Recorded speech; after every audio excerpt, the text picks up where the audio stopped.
Yes, good morning class 8। Very good morning to all of you students. हम लोग last class में हम लोगों ने पढ़ा था chapter 5 that is judiciary from civics. हाँ, इसके अंदर हम लोगों ने बहुत सारे टॉपिक्स पे डिस्कस किए थे, राइट। एंड जैसे कि कुछ टॉपिक जो थे जो कि जुडिशरी चैप्टर के अंदर आते हैं, जो कि पहला टॉपिक था हमारा what is the role of the judiciary. हमने जाना एक्चुअली जुडिशरी है क्या, हमारे इंडिया में लोग जुडिशरी को कैसे देखते हैं, उसका क्या वैल्यू है, क्या पावर है और किसका अधिकार जुडिशरी पे है या नहीं है। इन सारी बातों से जुड़े बातों पर हम लोगों ने डिस्कस किया था लास्ट क्लास में। और हमने जाना था जुडिशरी जो एक है वो इंडिपेंडेंट ऑर्गेनाइजेशन है, कह सकते हैं, जिसके ऊपर किसी का बस नहीं चलता। वो टोटली इंडिपेंडेंट है, डिफरेंट है, वो अपने तरीके से अपना काम करती है, चाहे वो एग्जीक्यूटिव हो या लेजिस्लेटिव हो। जुडिशरी का उसमें पूरी तरह से उसमें पकड़ होता है और इन दोनों का उसमें किसी भी तरह का इंटरफेरेंस नहीं होता है, चाहे वो आपकी कंट्री के कितने बड़े लीडर ही क्यों ना हो, what ever he is prime minister और प्रेसिडेंट, ओके, कोई भी हो, लेकिन कहीं ना कहीं जुडिशरी जो है वो अपना काम पूरी तरह से फ्री होकर करती है। उसको पूरी हर चीज़ का फ्रीडम दिया गया है कि वो जो लॉ एंड ऑर्डर को मेंटेन रखे और जितने भी फंडामेंटल राइट्स हैं हमारे उसको कहीं ना कहीं वायलेशन होने से बचा सके। ये कहीं ये सारे काम जो है जुडिशरी के अंदर आते हैं। फिर हमने पढ़ा था what is an independent judiciary. हाँ यस, ये बहुत ही इंपॉर्टेंट पॉइंट है जो हमने पढ़ा था, इंडिपेंडेंट जुडिशरी किसे कहते हैं। एक्चुअली हमने लास्ट क्लास में जाना था कि कैसे जुडिशरी अपना काम करती है, कौन लोग उसमें इन्वॉल्व होते हैं, कैसे वो अपने जो हम लोग वो अपना काम जो है किस लेवल पे करती है, किसी का इंटरफेरेंस में होता है, इन सब बातों पे भी हमने डिस्कस किया। फिर फाइनली हमने पढ़ा था structure of the court in India. हाँ, हमने कोर्ट का स्ट्रक्चर भी जाना था, कितने टाइप्स के कोर्ट हैं हमारे इंडिया में, अगर किसी तरह का केस होता है, किसी तरह का केस फाइल करना हो हमें, तो हम किस कोर्ट में सबसे पहले जाएंगे, कौन सा कोर्ट सबसे फेमिलियर है लोगों के लिए, और कौन सा कोर्ट जो है वो एपेक्स लेवल पे है, कौन सा कोर्ट जो है वो बॉटम लेवल। सारी बातों पे हमने लास्ट क्लास में बड़े अच्छी तरीके से डिस्कस किया था, ठीक है। फिर हम देखते हैं आगे, हमारा आगे का जो टॉपिक है, यानी आज का जो टॉपिक है that is what is the different branches of the legal system. Yes, आज हम देखने वाले हैं what is the different branches of the legal system के कौन कौन से डिफरेंट ब्रांचेज हैं। एक्चुअली आज हम इसके बारे में पढ़ने वाले हैं। हमने जाना कि लीगल सिस्टम जो है वो अलग अलग जगहों पे जुडिशरी जो है अलग अलग जगहों पे अलग अलग पॉइंट ऑफ व्यू रखता है, उसके अलग अलग मायने हैं, डिसीजन जो लेता है वो डिफरेंट पॉइंट ऑफ व्यू उसके भी। लेकिन अगर हम बात करें डिफरेंट ब्रांचेज की, तो आज हम वो भी जानने वाले लीगल सिस्टम में कौन कौन से डिफरेंट ब्रांचेज हैं। उसके बाद जैसे कि हम देखें क्रिमिनल लॉ इसके अंडर में, यानी डिफरेंट ब्रांचेस के अंदर हम लीगल सिस्टम के अंदर पढ़ेंगे criminal law and civil law. हाँ, आज हम लोग दो तरह के लॉ के बारे में डिस्कशन करेंगे, एक होगा क्रिमिनल लॉ होगा और एक सिविल लॉ। एक्चुअली लॉ भी यहाँ जो दो टाइप की लॉ है, इस चीज़ को इसलिए कैटेगराइज किया गया है ताकि आपको बताया जा सके कौन से क्राइम के लिए कौन से लॉ को आप अप्रोच कर सकते हो, कौन से कोर्ट को अप्रोच कर सकते हो, किस तरह के उसके लिए लॉ एंड ऑर्डर मेंटेन। ये सारी बातें आज हम इन दोनों पॉइंट में पढ़ेंगे, that is the criminal law and the civil law. And last में जो हमारा आता है वो है does everyone access to the court. हाँ, ये बहुत बड़ा क्वेश्चन है एक्चुअली। इसके बारे में अगर आप सोचोगे तो ये आपको खुद से इसका बताना पड़ेगा कि क्या वाकई में आज इंडिया में ये कंडीशन है कि हर कोई जो है वो बहुत ही इजी वे में कोर्ट तक एक्सेस कर सकता है। यानी कि हर कोई, चाहे वो देश का एक आम नागरिक हो या फिर प्रधानमंत्री ही क्यों ना हो, अगर बात आती है कोर्ट की, उसके अप्रोच की, उसके एक्सेस की, यानी कि उसके पहुँच वहाँ तक पहुँचने की, क्या आम नागरिक भी उतने आसानी से पहुँच सकता है, उसके केसेस को भी उसी तरह से हियरिंग किए जाएंगे जिस तरह से एक अपर सिटीजन जो होते हैं या फिर जो वेल्दिएस्ट पर्सन होते हैं हमारी सोसाइटी के, उनके साथ जो ट्रीट होगा, क्या वाकई वैसा होगा। इसलिए इस टॉपिक का नाम रखा गया that is does everyone have access to the court. क्या हर कोई कोर्ट तक एक्सेस कर सकता है, ठीक है। इसे वन बाय वन हम जरा क्लियर करेंगे, लेट्स सी।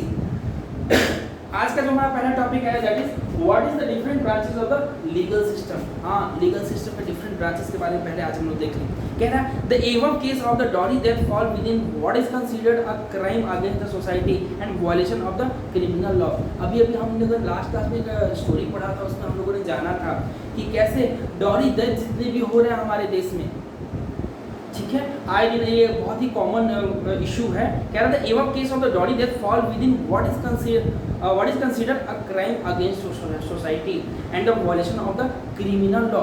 क्रिमिनल लॉ का वायलेशन की यहाँ बात हो रहा है। देखते हैं आगे क्या कहता है। In addition of criminal law the legal system also deal with the civil law cases. अगर क्रिमिनल अक्सर तो दो, मैंने अभी आपको बताया क्रिमिनल और सिविल लॉ दो तरह के लॉ होते हैं। अब डिपेंड करता है कि आपने जो क्राइम किया है वो किस तरह का क्राइम है। बेसिकली क्राइम के अकॉर्डिंग जो है लॉ डिसाइड होता है, that is your crime is either criminal law और सिविल लॉ। इन दोनों में से कोई एक लॉ, एक तरह का लॉ हो सकता है। जैसे कि in addition to criminal law the legal system also deal with the civil law. You read in chapter 4 of how the new civil law passed in 2006 to protect women against the domestic violence. बिल्कुल सही, आपने अभी भी just पढ़ा था chapter 4 में, हमने women's के इश्यूज के बारे में हमने वहाँ पढ़ा था। हम लोगों ने वहाँ पे दिया है how a new civil law is passed in 2006। 2006 की बात करें तो एक न्यू सिविल लॉ जो है वो पास हो गया था।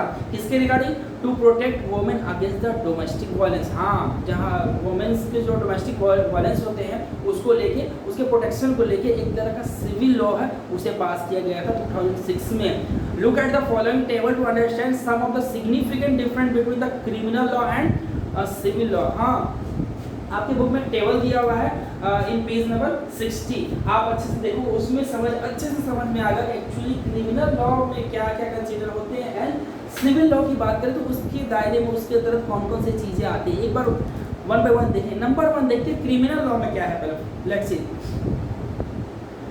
deals with conduct or act that law defined as offense. For example, thief, harassing of women, being more dowry and murder.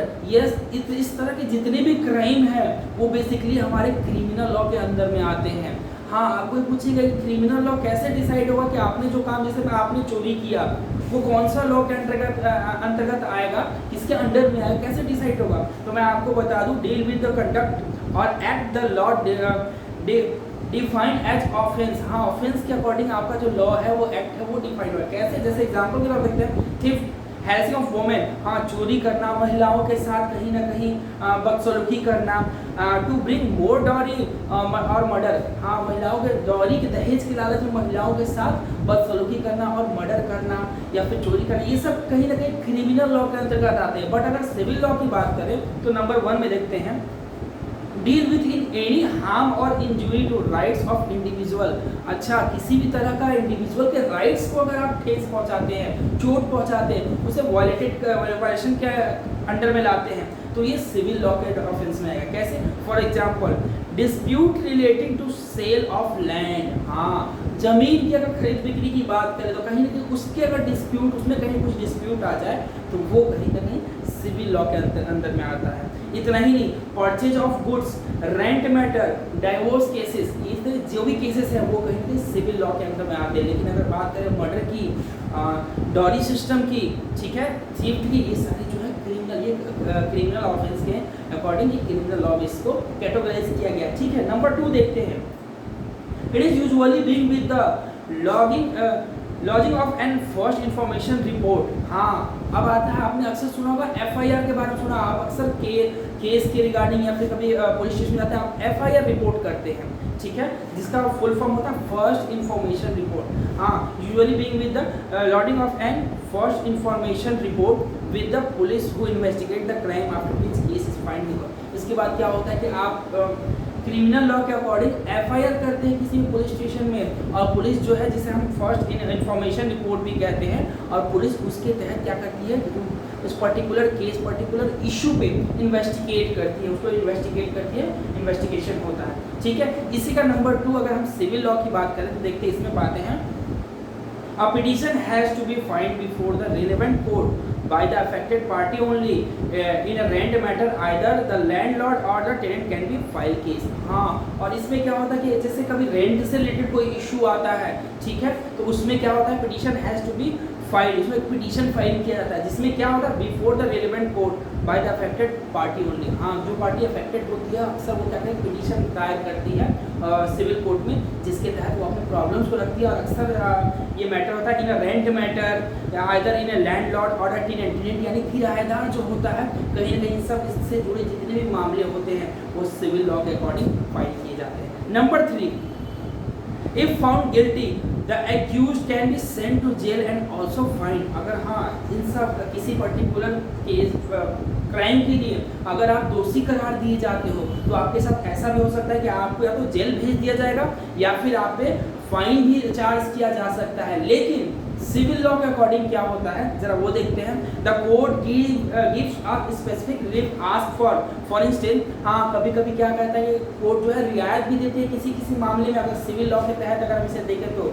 क्या देती है, for instance in a case between a landlord और a tenant the court can order to the flat to be vacated and pending rent to be paid. अक्सर क्या होता है कि जैसे अभी मैंने बताया लैंड ऑनर से रिलेटेड या फिर रेंट से रिलेटेड कभी भी ऐसा इशू हो तो कोर्ट क्या करता है इस मामले में थोड़ा रियायत देती है कि या तो कोर्ट कहती है कि अगर किराएदार का ज़्यादा किराया बाकी तो वो उसे पेड करे, या फिर अगर लैंड ऑनर जो है वो अगर उसे इविक्टेड करने की अगर धमकी देता है तो वो ऐसा नहीं कर सकता, वो आपस में कॉम्प्रोमाइज़ करवाने का आखिरी मौका देता है। तो कहीं ना कहीं थोड़े अंदर तो दिखे हमें जरूर। एक क्रिमिनल लॉ में इसके अकॉर्डिंग क्या होता है, कौन कौन से क्राइम आते हैं, अगर सिविल लॉ के अकॉर्डिंग कौन कौन से क्राइम आते हैं और इसके अंदर क्या होता है, इसमें किस तरह के आपको अपॉर्चुनिटी या फिर अपॉर्चुनिटी नहीं कह सकते इसको चांसेस कहेंगे, किस तरह के चांसेस आपको मिलते हैं, ये चीज़ क्लियर हो गया। तो मैंने criminal law and civil law अलग अलग है, इसके बारे में बात करते हैं। ठीक है, आगे देखते हैं। आगे कह रहा है does everyone have access to the court। हाँ, ये बहुत बड़ा क्वेश्चन है, हर किसी के मन में ये सवाल है। अगर आप जुडिशरी पढ़ रहे हो उसके पावर को, उसके जितने भी उसके फ्रीडम है, उसके एरियाज हैं, अगर आप उसे पढ़ रहे हो तो कहीं ना कहीं आपके मन में ये क्वेश्चन उठना लाजमी है। आपके मन में जरूर आया होगा does everyone have access to court. Everyone की बात छोड़ दो, आप खुद की बात करो, क्या आप कोर्ट के लिए एक्सेसिबल हो, क्या आप इजी वे में कोर्ट पर एक्सेस कर सकते हो? अगर खुद पे सोचो तो कहीं ना कहीं क्वेश्चन मार्क आपके दिमाग में जरूर आता है इन सब चीज़ों को लेकर। ठीक है, जरा इसे देखिए क्या कह रहा है इसमें, इसे ध्यान सुनते क्योंकि ये थोड़ा इंपॉर्टेंट है। Listen, in principle all citizen of India can access to court in this country. हाँ, principle according to our principle law and order all citizen of India can access to the court in this country. इस देश में बिल्कुल हर एक नागरिक जो है वो कोर्ट तक बड़ी आसानी से पहुंच सकता है, उसका दरवाज़ा जो है नॉक कर सकता है, खटखटा सकता है। लेकिन आगे क्या कह रहा है, this implies that every citizen has right to justice through the court. अब इसका मतलब ये है कि हर देश के, इस देश के जितने भी नागरिक हैं उन्हें ये अधिकार है कि वो अपने राइट्स को प्राप्त कर सके थ्रू द कोर्ट। कोर्ट का दरवाजा खटखटा उसे नॉक करके उस तक अगर हम उसको बात करें तो उस तक एक्सेस करके अपना फंडामेंटल राइट्स जो हैं उसको हनन होने से बचा सकता है। ये हर एक नागरिक का इतना अधिकार है हमारे देश में। ठीक है, आगे कहता है as you read earlier in court, as you read earlier the court play a very significant role in protecting our fundamental rights. हम सब जानते हैं कोर्ट जो है बहुत ही सिग्निफिकेंट रोल प्ले करता है अगर फंडामेंटल राइट के प्रोटेक्शन की बात आती है। तो अगर आपके फंडामेंटल राइट्स कहीं भी वायलेशन के अंतर्गत आता है, उसको कहीं ना कहीं वो डैमेज हो रहा है, ठीक है, तो कहीं ना कहीं कोर्ट आगे आती है और उसे प्रोटेक्शन देती है। कोर्ट का काम होता है, पहला काम जो है कोर्ट का उसे प्रोटेक्शन प्रोवाइड करना। ये हम सब जानते हैं। और यस, कोर्ट इसमें बहुत ही सिग्निफिकेंट रोल प्ले करता है कि कोर्ट ही कैसा इंडिपेंडेंट ऑर्गेनाइजेशन है, कह सकते हैं एक ऐसा ट्रस्ट नहीं से कह सकते एक संगठन के तौर पे हम मान सकते हैं, है जिसपे किसी का कोई प्रेशर नहीं होता, चाहे वो लीडर हो, प्राइम मिनिस्टर हो, सीएम हो, गवर्नर हो, व्हाटएवर। ठीक है, आगे देखते हैं। कह रहा है if the citizen believe that their right are being violated then they can approach to court for justice to be done। हाँ, कहीं ना कहीं अपने देश के सिटीजन्स को ये चीज़ लगेगा कि कहीं ना कहीं उसके राइट्स जो है वायलेटेड हो रहे हैं, तो वो क्या करेगा, फाइनली कोर्ट तक अप्रोच करेगा, कोर्ट पहुँचेगा और सॉरी कोर्ट से अपने फंडामेंटल राइट्स को बचाने का गुहार लगा सकता है। बहुत अच्छी बात है। while the courts are available for all in reality, yes, इस लाइन को जरा आप ध्यान से सुनना, कह रहा while the courts are available for, जबकि कोर्ट्स सब किसी के लिए अवेलेबल है, ये सब हम जानते हैं, लेकिन in reality access to court has always been difficult for a vast majority of the poor in India. संविधान तो कहता है हमें कि बिल्कुल आप बड़ी आसानी से कोर्ट तक पहुंच सकते हो, कोर्ट में जाके नॉक कर सकते हो, आप किसी भी केस के लिए केस फाइल कर सकते हो according to our law and order. लेकिन रियलिटी में अगर देखा जाए तो इंडिया में एक खास तरह के मेजोरिटी वाले लोग हैं, भारी मेजोरिटी जो कि गरीब है इस देश में, उनके लिए ये इतना आसान नहीं है, थोड़ा कठिन काम है, क्योंकि जो लोग वेल्दिएस्ट पर्सन है हमारी सोसाइटी के लिए वो बहुत ही आसानी तक से कोर्ट पहुंच सकते हैं, ठीक है, कोर्ट में एक्सेस कर सकते हैं। लेकिन बात अगर गरीब लोगों की आती है, पुअर्स की आती है, जो बिलो पॉवर्टी लाइन के नीचे है, उनकी बात आती है, उनके लिए इतना आसान नहीं है कोर्ट को नॉक करना, अप्रोच करना और अपने केस को वहाँ फाइल करना। आगे देखते हैं। For a poor person who cannot read and whose family depend on a daily basis, the idea of going to court get justice often seem remote. हाँ, अब बात आती है कि वाकई में आप भी सोचो, जो पर्सन जिसे ठीक से ढंग से पढ़ना तक नहीं आता है, जिसकी फैमिली डेली वेजेस पे डिपेंड करती है, क्या वाकई में उसके लिए कोर्ट में जाना और केसेस लड़ना, जो कि केसेस हमारे इंडिया में बहुत लंबे टाइम तक चलती है, क्या उसके लिए इतना आसान होगा कि वो किसी भी इशू के रिगार्डिंग क्या करे, वो फाइल करे, अपने केस को फाइल करे, कोर्ट को अप्रोच करे और जाके केस लड़े? ये उतना आसान नहीं होता उन लोगों के लिए। इसलिए शायद इस टॉपिक का नाम रखा गया है does everyone have access to court. हाँ, कहीं ना कहीं ये क्वेश्चन बिल्कुल वाजिब है, लाजमी है।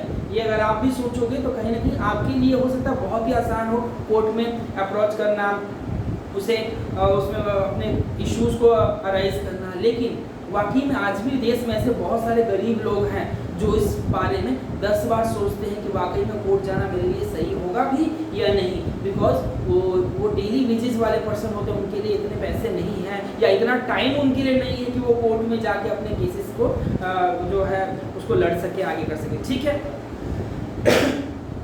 in response to this, the Supreme Court is earlier 1980 devised a mechanism of public interest litigation और PIL। बिल्कुल सही। अब एक नया चीज यहाँ पे आ गया, देखते हैं, कह रहा है कि इन सब के रिस्पॉन्स के तहत कह रहा था सुप्रीम कोर्ट इन अर्लियर 1980 के पहले और उसके दशक के आसपास डिवाइज अ मैकेनिज्म, उसने एक मैकेनिज्म डिवाइज किया, सामने रखा। क्या था वो?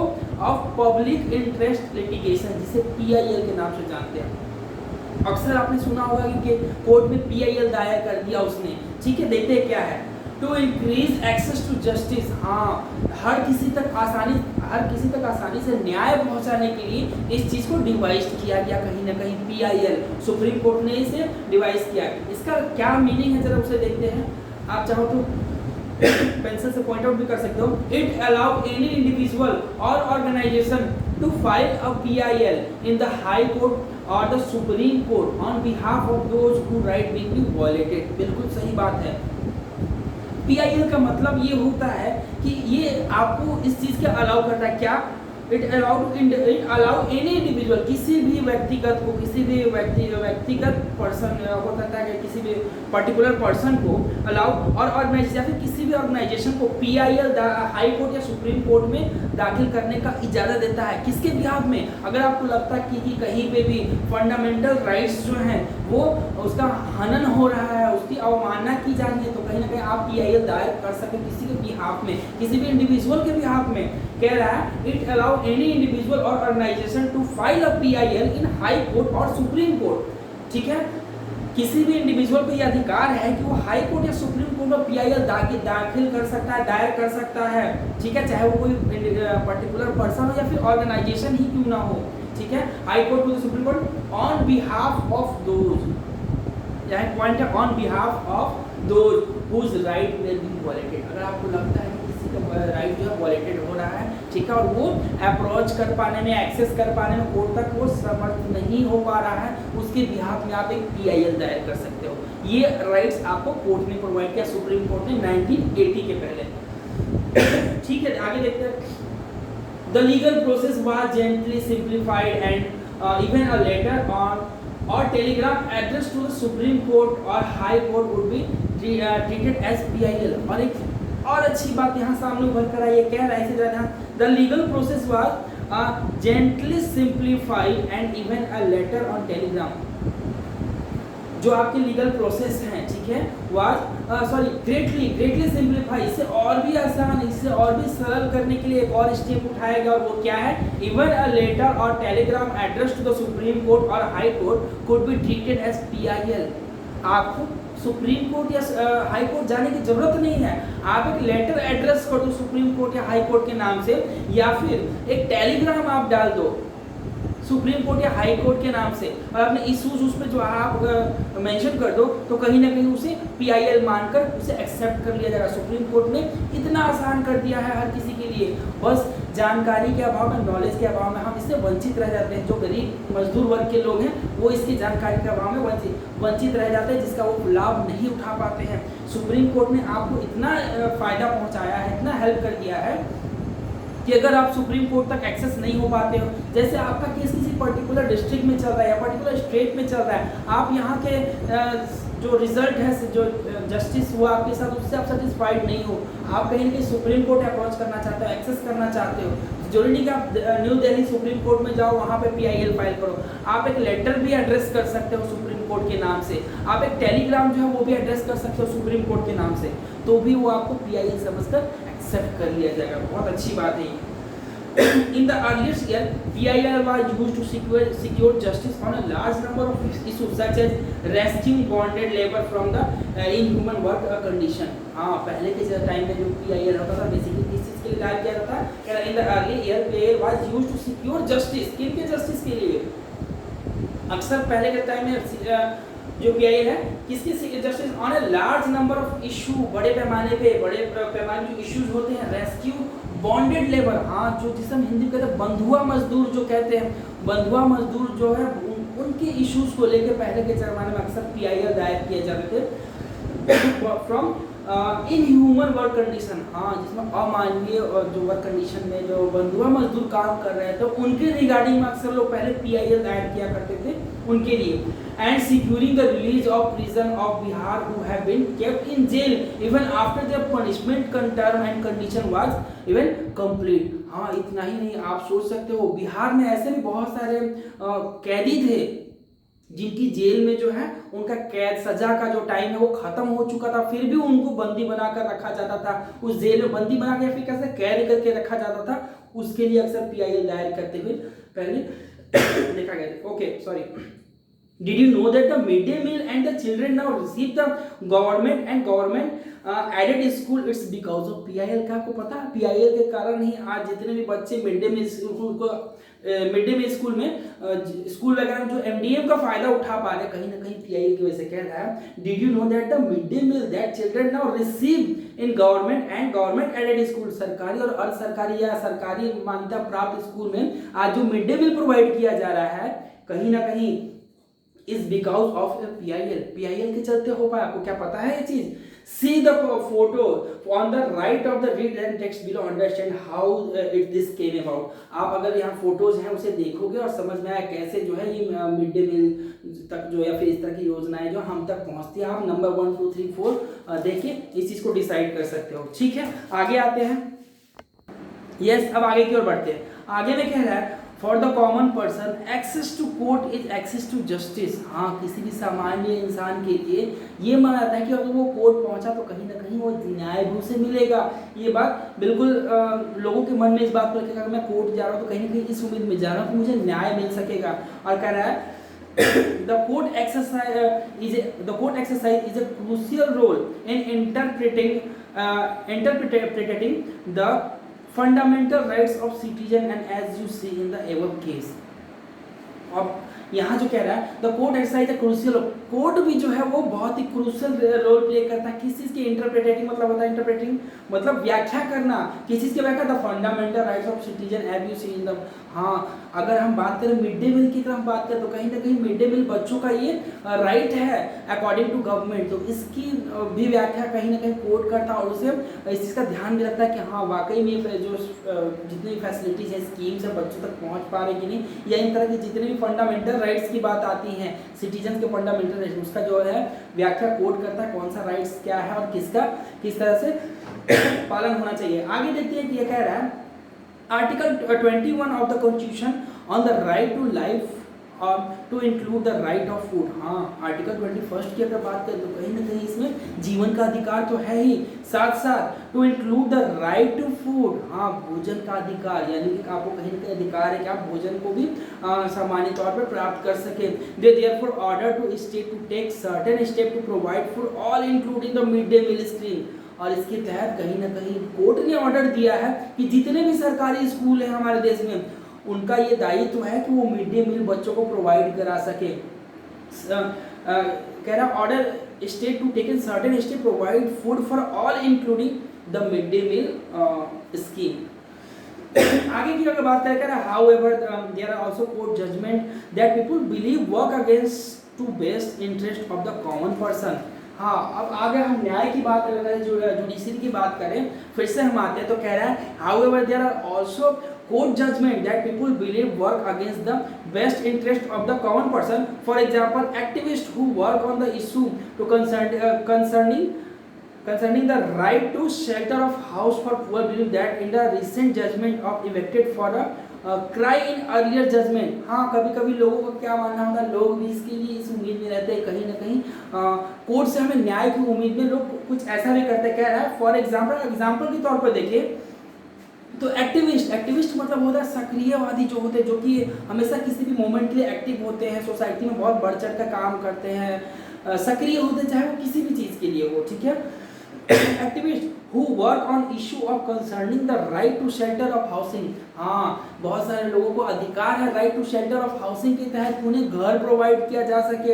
For the poor believe that recent judgment, हाँ गरीबों के लिए घर की जो भी घर कि वह प्रावधान भी है हमारे सिस्टम में, हमारे कॉन्स्टिट्यूशन के अकॉर्डिंग, तो कोर्ट ने इसमें बहुत सारे स्कीम्स जो है उसको ध्यान में रखकर ये चीज़ को भी बताता है कहीं ना कहीं गरीबों को घर भी मुहैया करना चाहिए। तो बहुत सारे एक्टिविस्ट हैं वो इसकी बिहाफ में काम करते हैं कि गरीबों को उनका अधिकार मिल सके। और कह रहा है housing for the poor believe that in recent judgment on evicted are for far cry from the earlier judgment, और जिन्हें कहीं ना कहीं अर्ली जजमेंट के थ्रू इविक्टेड यानी कि उन्हें बेदखल कर दिया जाता है किसी जगह से, और इन सब स्कीम को उन्हें अगर कहीं किसी भी तौर पर फायदा नहीं मिल सकता है तो कहीं ना कहीं कोर्ट के अकॉर्डिंग, कोर्ट के बिहाफ में कुछ ऐसे एक्टिविस्ट भी होते हैं जो इसके ऊपर काम करते हैं। कैसे जरा देखते हैं।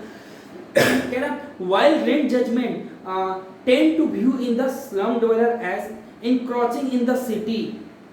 अब बात करते हैं यहाँ स्लम ड्वेलर की बात हो रही है, यानी कि अगर आप अक्सर देखो स्लम एरिया, स्लम में रहने वाले निवासी की बात करें तो कह रहा है while recent judgment tend to view, अभी किसी एक जजमेंट के अकॉर्डिंग यहाँ बुक बता रहा है while the recent judgment tend to view the slum dweller as increasing. हाँ, उन्हें कहीं ना कहीं अतिक्रमणकारी, जो स्लम ड्वेलर है उन्हें अतिक्रमणकारी घोषित कर दिया गया था in the city. Earlier judgment like the 1985 के तहत एक Olga Tellis versus Bombay municipal corporation का एक ये हुआ था, राइट। उसमें try to protect all the livelihood of slum dweller, जिसमें कुछ एक्टिविटीज जो थे उन लोगों ने इन स्लम ड्वेलर यानी कि स्लम में रहने वाले निवासियों को प्रोटेक्शन और उनके अधिकारों के लिए लड़े थे।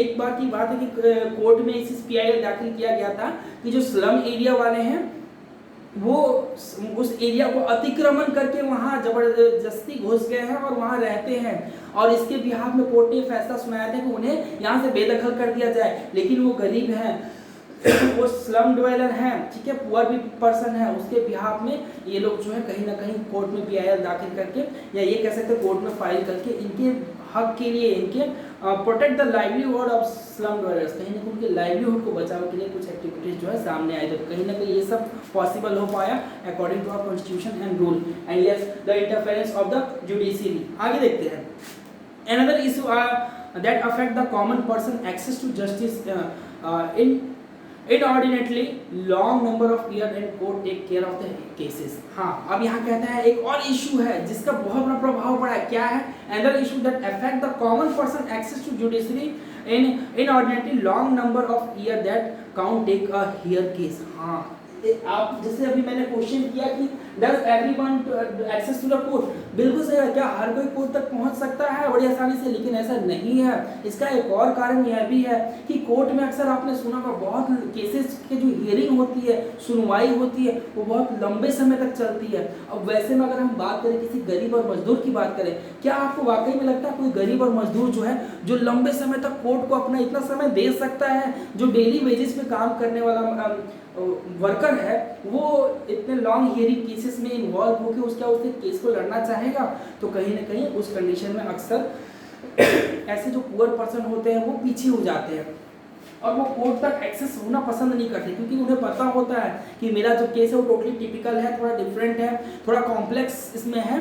तो वो जानते हैं कि अगर मैं इसमें इन्वॉल्व होता हूँ तो कहीं ना कहीं ये जो केस है ना बहुत लंबे समय तक चलने वाला है। और इतना ही नहीं, लंबे समय तक तो चलेगा ही, साथ साथ इसमें बहुत टाइम स्पेंड होने वाला और जो उसके लिए पॉसिबल नहीं हो पाता है। तो कह रहा था access to justice, so inordinately a long number of year that court take to hear a case। हाँ, केस की सुनवाई करने के लिए कोर्ट में अक्सर लंबे समय लग जाते हैं, काफी दिन का टाइम लग जाता है। The phrase justice delay is justice denied is often used to characterise the extend time period in court take. और हाँ, एक फ्रेज, एक कहावत है, कह सकते हैं justice delay is justice denied. अगर कहीं ना कहीं न्याय होने में देर होगा तो कहीं ना कहीं न्याय जो है वो संभव नहीं, वो डिनाइड कर दिया जाएगा। न्याय से मतलब उसे न्याय मिल पाना संभव नहीं और उसे एक्सेस करने की वजह से डिनाइड कर दिया जाएगा। ये कहीं ना कहीं फ्रेज जो है बहुत सही है। Is often used to characterise the extended time period in take. और जो कोर्ट का जो है एक्सटेंडेड टाइम पीरियड यानी कि बढ़ा हुआ जो समय होता है, लेता है,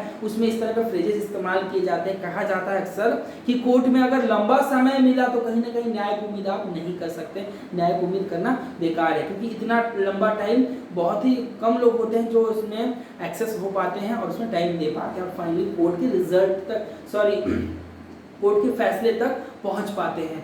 ठीक है, आगे however it is in spite of there is no dealing case, the judiciary has played a crucial role in a democratic India। इन सब के बावजूद हाँ, जुडिशरी ने इसके ऊपर भी कदम उठाया है ताकि केसेस हमारे देश में बहुत लंबे ना चले और बहुत ही क्रूशियल महत्वपूर्ण रोल प्ले किया है।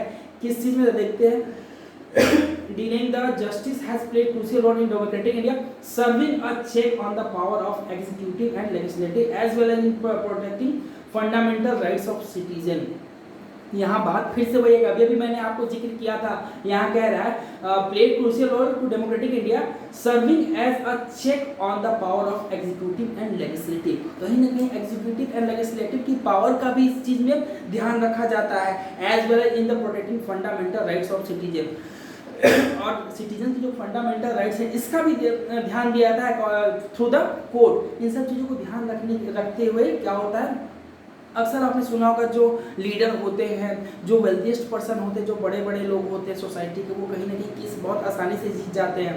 ठीक है, क्योंकि उनके पास पावर होता है, वेल्थिएस्ट पर्सन होते हैं। तो इन सब चीज़ों को ध्यान में रख के कोर्ट ने उस पर निगरानी रखना स्टार्ट कर दिया कि कहीं इस जो लेजिस्लेटिव हैं और एग्जीक्यूटिव है वो अपने पावर का मिसबिहेव ना कर सके, मिसयूज ना कर सके। और इतना ही नहीं, हर किसी को फंडामेंटल राइट्स का भी उतना ही ध्यान रखा गया है कोर्ट के थ्रू, ताकि अक्सर जो केसेस चलते हैं उसमें बहुत ज़्यादा डिले ना हो सके। और कह रहा था number of the constituency assembly had quite correctly envisaged a system of court which is independently justice and judiciary as to key feature of the democracy। और सबसे लास्टली अगर हम बात करें तो कह रहा है कि जो कॉन्स्टिट्यूएंट असेंबली यानी संविधान सभा जो था उसके जो लोग सदस्य थे has quite correctly vision a system of court. उन लोगों ने बहुत अच्छी तरीके से कोर्ट का जो सिस्टम है, जुडिशरी है, उसे डिवाइस किया था। इतना ही नहीं, with independent judiciary as a key feature of democratic ने उन लोगों ने इस जो जुडिशरी है इसे पूरी तरह से स्वतंत्र रखा। जिन लोगों ने संविधान सभा के जो सदस्य थे उन लोगों ने कहीं ना कहीं इसके ऊपर बहुत ही गहन विचार किया, अध्ययन किया और सोचा कि कहीं ना कहीं जुडिशरी जो है उसे पूरी तरह से स्वतंत्र रखा जाए ताकि किसी का भी उस पर जोर ना हो। जुडिशरी जो है वो न्याय करने में पूरी तरह से अपने पावर का इस्तेमाल कर सके, किसी भी तरह का उस पर प्रेशर ना डाला जा सके, कहीं इनजस्टिस ना हो सके। इसके लिए उन लोगों ने इस संस्था को एटलीस्ट पूरी तरह से लेजिस्लेचर और एग्जीक्यूटिव के पावर से बिल्कुल अलग रखा, इसे फ्रीडम दिया गया ताकि ये जो है अपने हिसाब से जुडिशरी जो न्याय तंत्र है हमारा वो स्ट्रांग रह सके। और इसी की वजह से इसे हम ये भी कह सकते हैं वो independent judiciary as the key feature of our democracy. हाँ, और इसे हम की फीचर के नाम से भी जानते हैं, कहीं ना कहीं ये की फीचर की तरह कंसीडर किया था हमारे लोकतंत्र में। अगर जुडिशरी इंडिपेंडेंट ना हो तो हमारा लोकतंत्र जो है डेमोक्रेटिक सिस्टम है, हमारा जो लॉ एंड ऑर्डर है वो पूरी तरह से मेंटेन ना हो पाए, होना पॉसिबल नहीं हो पाया, कहीं ना कहीं वो कमजोर पड़ जाएगा। इसलिए एग्जीक्यूटिव, उसके बाद से लेजिस्लेचर एंड जुडिशरी, ये तीन बेसिक पिलर हैं हमारे डेमोक्रेटिक इंडिया के कॉन्स्टिट्यूशन के, राइट, जिसमें से सबसे पावरफुल और सबसे डिफरेंट यानी कि इंडिपेंडेंट यानी इस जुडिशरी को रखा गया है ताकि किसी भी तरह का लॉ एंड ऑर्डर या फंडामेंटल राइट्स की जहां बात आती है वहां सिर्फ और सिर्फ इसे अधिकार है वो इसका प्रोटेक्शन कर सके। और इतना ही नहीं, साथ ही साथ जुडिशरी एंड लेजिस्लेचर के लॉ एंड ऑर्डर को मेंटेन करने में उनको वो अपने पावर का कहीं मिसयूज ना कर सके, इस बात का भी खास ध्यान रखा जाता है इसके according. So this is our chapter number 5 judiciary. And हम लोगों ने लास्ट पढ़ा does everyone have access to court, तो हम लोगों ने जाना कि वाकई में क्या सारे लोग कोर्ट तक एक्सेस हो पाते हैं या नहीं, इन सब चीज़ों को हमने जाना। ओके।